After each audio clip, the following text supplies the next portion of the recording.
My name is Jared Baker. I'll be presenting on behalf of Gold Team today. The other members of Gold Team are Emily Stark and Jonathan Kane. Today I'm going to go over the background of our system, a little bit about why we're doing the experiments, what it's going to be used for in industry.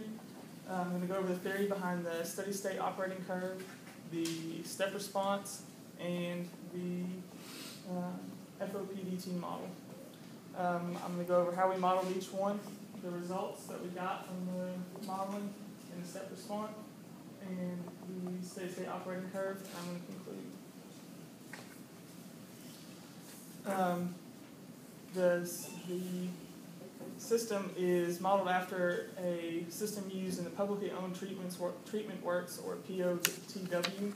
It's a sewage treatment plant that they use 3 giant filter presses to filter out the sludge from the sewage.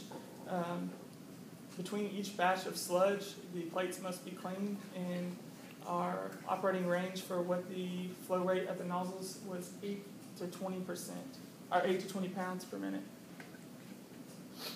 This is a schematic of the system. This is our water pump. You can change the input percent to produce different outputs in pounds per minute.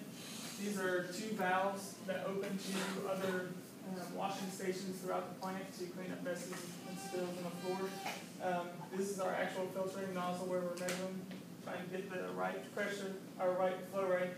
And this is a flow rate transmitter that measures the flow rate through the tube going towards the filter wash station. This is the controller. The flow rate transmitter will tell the controller what the flow rate is. The controller will then manipulate it and tell the flow rate actuator what the input percent needs to be to correct the output. This is the block diagram for our system. The manipulated variable is going to be the input percent power of the motor, and our output is going to be the wash water flow in pounds per minute. The theory behind the steady state operating curve is the data is acquired for different input values, trying to fall in between the 8 and 20 pounds per minute. The averages are then taken from the steady state point in the time versus flow rate graphs, and put all the input and output is graphed to show the steady state operating curve. The step response is the data is acquired for constant input with the increase of a set amount, and then the gain, dead time, and time constant are found. The first order plus dead time model uses the gain, dead time, and time constant from the step response to create a dynamic model of the system. This is an example of our time versus output. This was at 43%, and we came out with 12.0 pounds per minute as our average flow rate with an uncertainty of 1.7 pounds per minute. This is our steady state operating curve. Our operating range, operating input range, was from 35 to 60% input to get our output range of 8 to 20 pounds per minute. The equation that fit this line best was the output equals 0.4735 times the input percent minus 4054. These are the modeling equations. The parameters for the equations were the step size, the time, the dead time, the time delay, the gain, and the time constant. This is an example of how we found our gain for our step response. We took the input difference between them was our VM, it was 5%. Then we found the average for the steady state, outputs from here to here, and it was 2.2 pounds.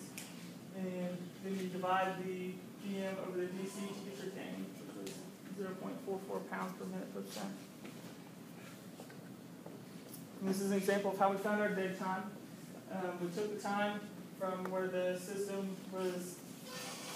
was put into the system, and then how long it took the system to react.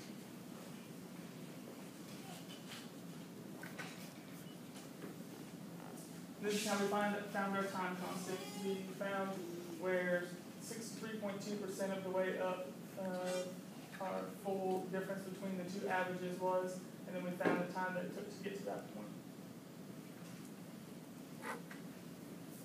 These were the gains we did.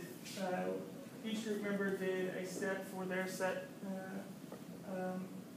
range, and these were the gains that we found. They were all relatively close, and these are the averages for the step up and the step down, which we will later use to model the FOPDT. We will use the averages for each system.